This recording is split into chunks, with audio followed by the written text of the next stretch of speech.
with GameAko, we really want to discuss not only with video games, but the gaming industry and whatnots about it. Parang, we want to talk about not only with how great Mario is, or parang ganon, but with the companies, how Sony is competing with Microsoft, yung mga tipong ganon na, na parang it's all about introducing the gaming industry to the Philippines. Because aminin naman natin,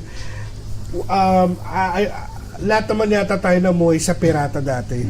Diba? True. I mean, the 50 pesos disc of PlayStation 1 is legit for us. We didn't know about piracy and all that. Basta ang alam ko, dun sa may Avenida, pagkatapos kong pagta sa klase ko, pupunta ako doon, titingin ako kasi alam ko 50 pesos lang yung laro. Right. And also to add to that, with GameAko, we also talk about the technicalities of the game.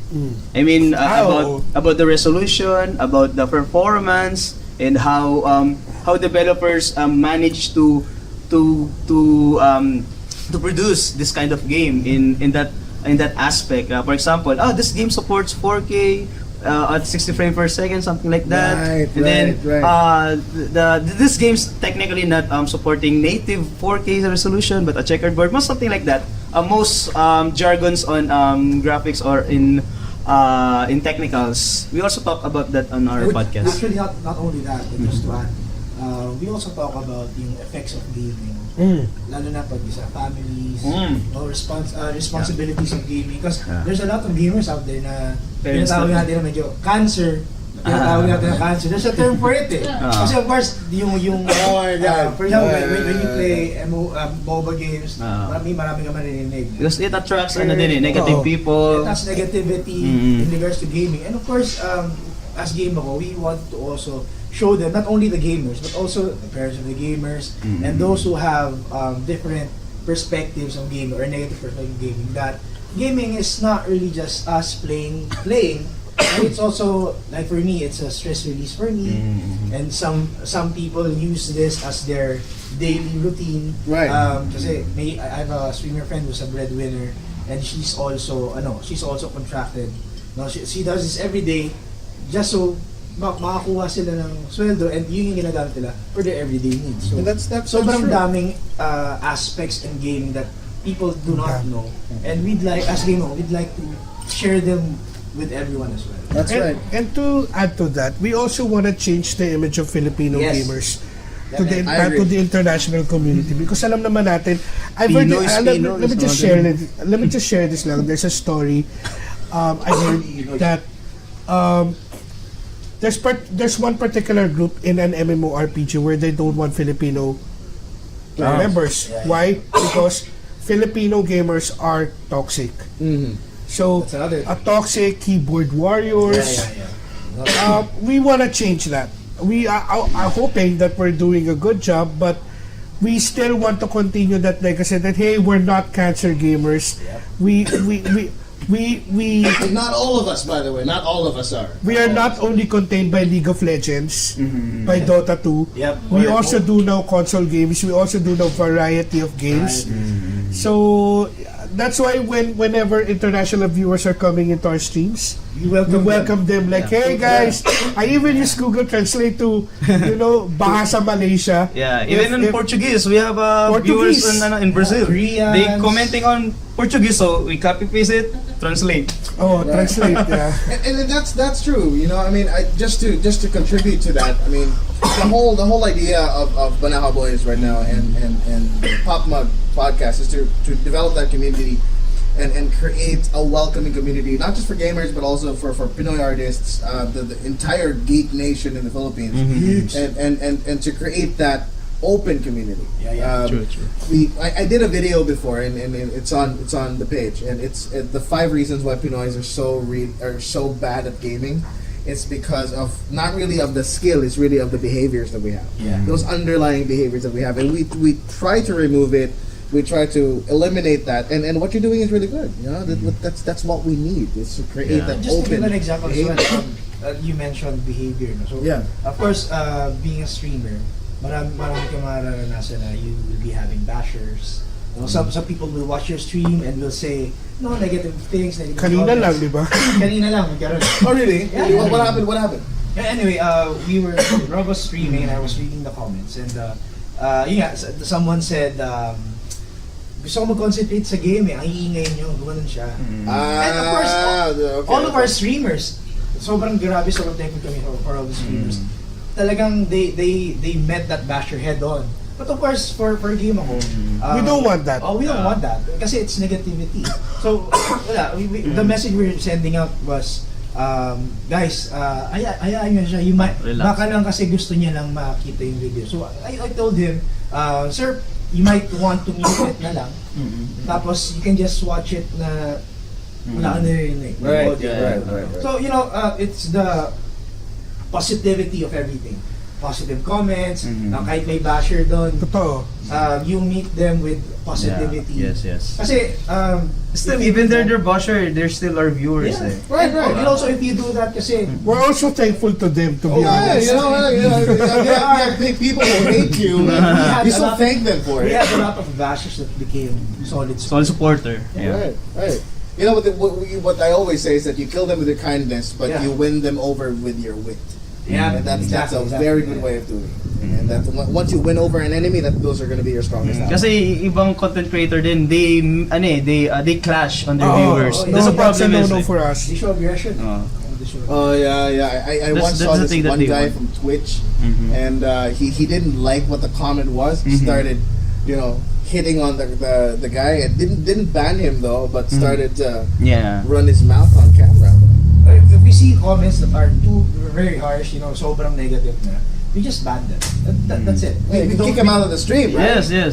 That's what they do. We don't talk to him about. We don't talk about it. We just ban it. Oh, we don't dwell on it. Yeah, we don't do it. Definitely. Katulad kanina, may comment sa kanya, yampas mo kaya yung controller mo sa mukha mo. Delete. Okay, tuloy. I didn't let him read that. Right. Although alam ko hindi niya papatulan yun. Binasa ko yun. Actually, I responded. Binasa mo ba yun? I didn't responded, know. okay. Nasabi ko, basagin ko ng pukpukin ko ng controller yung kalaban. Yung inisip ko, sabi, okay, it's a good idea. I can do that. And like yung kanina nga, yung ang ingay mo, sabi kung may nakita kasi yung comment ng ingay mo, I try to explain why do we read comments? Because comments are important to us. Right. I think I got to that point when I think that was the time that I was messaging you guys like, hey, did you guys finally get to the end game yet? I think Yeah. that was the part, right? Mm-hmm. And I think I heard you saying, guys, you have to understand that comments are very important to us. All the things that you say. That's why I saw we you read there. I saw you commented there. Right. Binasa ko yun eh. So, wow, it's and the way that you talk about these things is that you guys are already like well versed in how you did this. So when you just going back a little bit, when you joined GameAko, what was it like for you guys? What year exactly did you join? How different was it then? I just I just want to get that separation because right now you guys know exactly what to do. You know how to deal with the bashers on the comment section. You guys are streaming. Then you were doing podcasts. How different was GameAko then for you when you joined, comparing it to what you do today? JC. Oh, You go first. it was very different because I joined because I just have this burning passion for gaming. And how did you get pulled into this first? I mean, Jopes invited me. Jopes invited you. Oh, okay. So- How did he invite you? Like, hey, you know what? You want to play some games on camera? Like, Okay, let me tell you a bit of the history about that. Because I posted on my timeline that I really want to be a YouTuber. don't we all? Don't Come be- on. A YouTuber in the sense that I'm gonna play video games, I'm gonna explain it. Just like Rad Brad. Rad Brad is my Oh, yeah, I've read. Yeah, I super know. idol when I it watch comes Rad to walkthroughs and all that. I love his commentaries and all. So I was like, I want to be like that guy. So with my burning passion for gaming and with I think my not really that good equipment, I think I can record my voice and play with my PlayStation 4, blah blah blah, cut some videos and that's it, upload it. So I posted that I'm gonna create a channel, ganyan. And then Jopes invited me.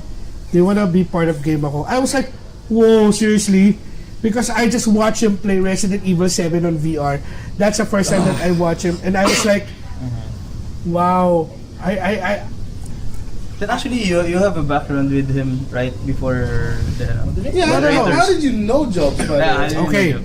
I am actually a moderator PS4 enthusiast Philippines. So one of the biggest PS4 groups in the Philippines. So we met there. And then he messaged me, "Do you want to be part of the GameAko?" I was surprised. But first, since I don't have the equipment, how can I stream? So I was a bit matamlay nung sa gaming ako, sa game ako involvement for months. And then Rob came, mas naging active pa siya kaysa sa akin. And then I moved in to the headquarters, and then I started my streaming career. So I usually helped out with podcasts.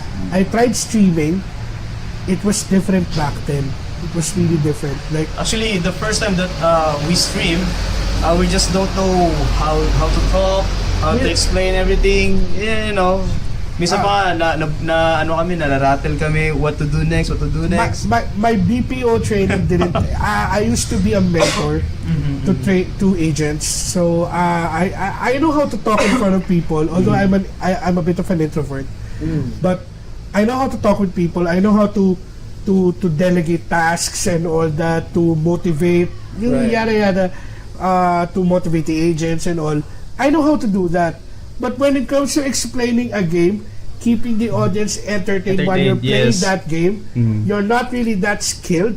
You just want to play that game and show the Filipino community or your viewers how awesome this game is. I remember my first game was Rise of the Tomb Raider. Because I super love Lara Croft. I praise Lara Croft. For more reasons than one, I think. But remember the polygon. Just the polygon. The polygon days. Not the torn, you know. But anyway, you like Lara's because of her character. I don't know how to stream. I don't know how to talk. So, and then eventually, learning from them, from him, from Jopes, from Vince, I got some cues, and then eto.